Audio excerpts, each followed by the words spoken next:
Recentemente, ela ficou famosa para muitos turistas que procuram o lugar perfeito quando querem ficar longe de tudo. Se você tiver a sorte de pegar um dia ensolarado aqui, não tem igual, posso garantir. As chances são de que acabe tendo muitos dias de neblina, mas sejamos honestos, eles também têm um charme especial próprio. Esta encantadora ilha em forma de sorriso é chamada de Sable. Está localizada a cerca de 300 quilômetros da Nova Escócia continental, no Canadá. Não era aberta ao público, em geral, até 2013. Nesse ano foi adicionada à lista de parques nacionais do Canadá. É possível chegar de avião ou pela água, mas, afinal, o que há de tão encantador nesse lugar? Deve haver algo, já que o número anual de turistas está crescendo cada vez mais. Primeiramente, há um número espetacular de cavalos selvagens ali. Entre 200 a 500 deles circulam livremente por toda a ilha. Há também uma grande população de focas cinzentas. Também é o único local de reprodução de uma espécie de ave rara chamada tico-tico dos prados. Se você já está pensando em viajar para lá, há algumas coisas que precisa saber primeiro. Lembra daquele nevoeiro que mencionei anteriormente? Bem, acontece que a ilha Sable é o lugar mais nebuloso das províncias marítimas do Canadá. Falo de aproximadamente 127 dias de neblina por ano. Quando acontecem, a ilha Sable literalmente desaparece sob uma espessa camada de neblina.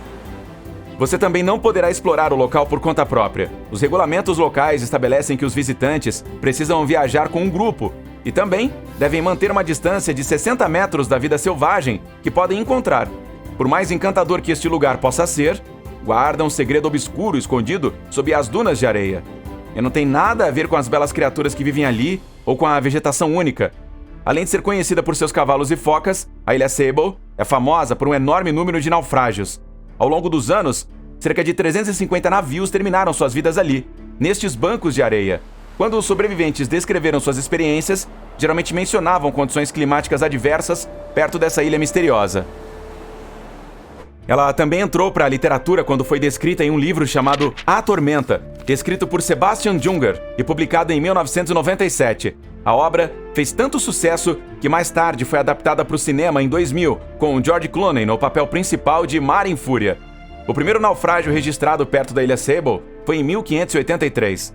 O barco batizado de HMS Delight e estava sob o comando do aventureiro e explorador britânico Sir Humphrey Gilbert. Apenas 17 pessoas conseguiram sobreviver à catástrofe, fugindo em uma pequena embarcação. Os registros mencionam que eles passaram 7 dias no mar antes de chegar à costa de Newfoundland. Em 1884, outro navio chamado The Nicosia também lutou contra o nevoeiro fechado. Ele ficou completamente destruído, mas, felizmente, todos os 18 tripulantes conseguiram sobreviver. O filho do capitão quase foi perdido no mar quando o bote salva-vidas virou no momento em que subia nele. De alguma forma, ele conseguiu ficar embaixo do barquinho, que estava completamente submerso. Quando este foi endireitado, o rapaz finalmente emergiu à água e foi resgatado pela segunda vez. Os anos entre 1947 e 1999 foram relativamente tranquilos na ilha. Em 1999, porém, um iate chamado The Merrimack encalhou perto da costa por volta das 2 da manhã do dia 27 de julho. O barco de fibra de vidro de 12 metros tinha uma tripulação de apenas 3 pessoas. Trabalhadores de extração de gás natural, que felizmente não estavam longe, os resgataram. A tripulação conseguiu voar com segurança para Halifax no dia seguinte. O proprietário do Merrimack tentou recuperar seu barco contratando um pescador local. Infelizmente, a operação não teve sucesso, pois apenas os acessórios da embarcação foram salvos. Não levou mais de 6 semanas para a areia e as ondas esmagarem e destruírem completamente o casco da embarcação. Então, o que há nesse lugar que é tão perigoso para a navegação? Tem alguma coisa a ver com o clima? Ou talvez haja outras forças em jogo? A explicação acaba sendo um pouco mais complexa, e não foi fácil descobrir, pelo menos não nos anos 1500. Em primeiro lugar, a ilha está localizada perto de um dos pesqueiros mais ricos do mundo, como também fica perto de uma das principais rotas marítimas entre a Europa e a América do Norte. Centenas de embarcações passam por ela todos os anos. A probabilidade de naufrágio aumenta quando há tanto movimento na área. A ilha Sable também está no caminho da maioria das tempestades que passam pela costa atlântica da América do Norte. Não é surpresa que os barcos muitas vezes sejam arremessados diretamente para as margens dela. O clima também tem muito a ver com isso. Durante a temporada de verão, o ar quente da corrente do Golfo cria uma densa neblina ao se fundir com o ar resfriado pela corrente do Labrador, que passa na região. Outras correntes também não ajudam no assunto. A ilha Sable fica ao lado do ponto de encontro de 3 grandes correntes marítimas, a do Golfo, a de Labrador e a da Ilha Bela.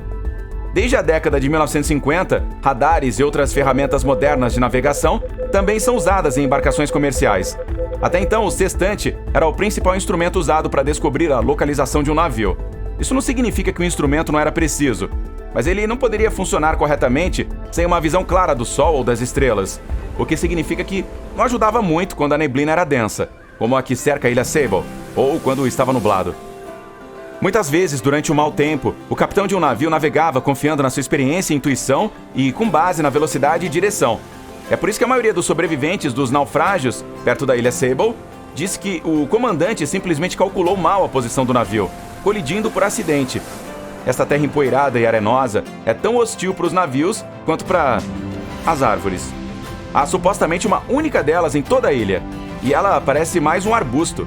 Na verdade, é um pinheiro.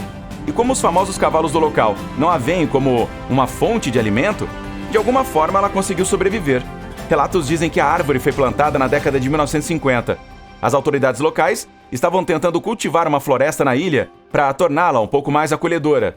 Então, plantaram dezenas de milhares de árvores ao longo dos anos. Mais de 69 mil sempre verdes, 600 frutíferas e cerca de 25 quilos de sementes de pinheiro, além de outras plantas que poderiam sobreviver às condições da ilha. Mas elas não deram certo naquele clima extremo e solo arenoso. De todas essas plantas, apenas um pinheiro ainda está vivo.